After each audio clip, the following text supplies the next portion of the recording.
महाराष्ट्र में स्थानीय निकाय चुनाव के पहले चरण की वोटिंग में 4 दिन बचे हैं। चुनाव प्रचार 30 नवंबर को शाम को समाप्त हो जाएगा। इसी बीच सिंधुदुर्ग में एक बीजेपी नेता के घर से झोले में 25 लाख रुपए कैश मिलने पर सियासत गरमाई गई है। एकनाथ शिंदे की अगुवाई वाली शिवसेना से विधायक और पूर्व सीएम नारायण राणे के बेटे नीलेश राणे ने एक लाइव स्टिंग ऑपरेशन में इसका खुलासा किया है। नीलेश राणे का आरोप है मालवन शहर में की बीजेपी पदाधिकारी विजय केनवेडकर के आवास पर आज लाखों की नकदी जब्त की गई है, जिसका इस्तेमाल चुनाव में किया जाना था। नीलेश राणे ने कहा कि ये पहला सबूत है कि बीजेपी कार्यकर्ता पैसे बांटकर मालवन चुनाव का माहौल भ्रष्ट कर रहे हैं।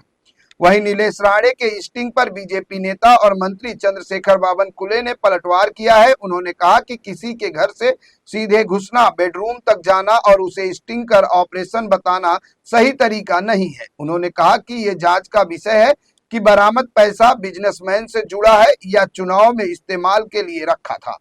आपको बता दें कि शिवसेना एमएलए नीलेश राणे ने बुधवार शाम मालवन नगर निगम चुनाव में एक सनसनीखेज स्टिंग ऑपरेशन किया। उन्होंने मालवन शहर में बीजेपी पदाधिकारी विजय केनवड़कर के घर में पैसे से भरा बैग मिलने का लाइव वीडियो बनाया। नीलेश राणे ने आरोप लगाया कि इस पैसे का इस्तेमाल बांटने के लिए किया जा रहा था। सिंधुदुर्ग जिले में 4 नगर निगमों के चुनाव हो रहे हैं और मालवन में शिवसेना और बीजेपी के बीच सीधी टक्कर है। वोटिंग से सिर्फ 4 दिन बचे हैं और ऐसे में राणे ने ये स्टिंग ऑपरेशन करके चौंकाने वाला मामला सामने लाया है। इसके बाद उन्होंने तुरंत इलेक्शन मशीनरी और पुलिस को मौके पर बुलाया। उन्होंने महाराष्ट्र बीजेपी के अध्यक्ष रविंद्र चौहान पर भी हमला बोला। जब नीलेश राणे केनवेडकर के घर में घुसे तो कुड़ाल के बीजेपी वर्कर बांधा सावंत भी वहां मौजूद थे।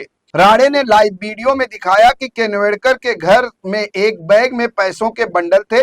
उन्होंने पुलिस और इलेक्शन मशीनरी को फोन करके मौके पर बुलाया। उन्होंने पैसे के बंडल वाला बैग दिखाया। उन्होंने शिकायत की कि कुड़ाल से कुछ बीजेपी ऑफिस वालों ने मालवन शहर में पैसे बांटे थे।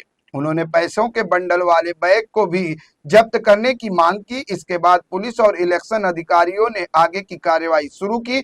इसके बाद अब नीलेश राणे ने रिएक्शन दिया है और कहा है कि मैं कई दिनों से कह रहा हूं कि जब भी रविंद्र चौहान सिंधुदुर्ग जिले में आते हैं तो एक अलग माहौल बन जाता है। जो बीते दिनों जिले में आए थे, मुझे थोड़ा शक था कि ये आसानी से नहीं आए हैं। मालवन में 6-7 घर हैं जहां ये बैग रखे जाते हैं और फिर वहां से पैसे बांटे जाते हैं। नीलेश राणे ने कहा कि ये हमारे जिले का कल्चर नहीं है, ऐसा कभी नहीं था। कुछ लोग बाहर से आए और इस कल्चर को इस जिले में ले आए। वहीं बीजेपी नेता बावनकुले ने पूछा कि ऐसा करने की अथॉरिटी नीलेश राणे को किसने दी। इस पूरे विवाद पर महाविकास अघाड़ी के घटक भी आक्रामक हो गए हैं और उन्होंने बीजेपी पर हमला बोला है। वहीं महाराष्ट्र सरकार के मंत्री और नीलेश राणे के भाई नितेश राणे ने उनके बयान पर पलटवार किया। उन्होंने कहा कि बीजेपी पैसों के दम पर नहीं, विकास के दम पर चुनाव जीतती है।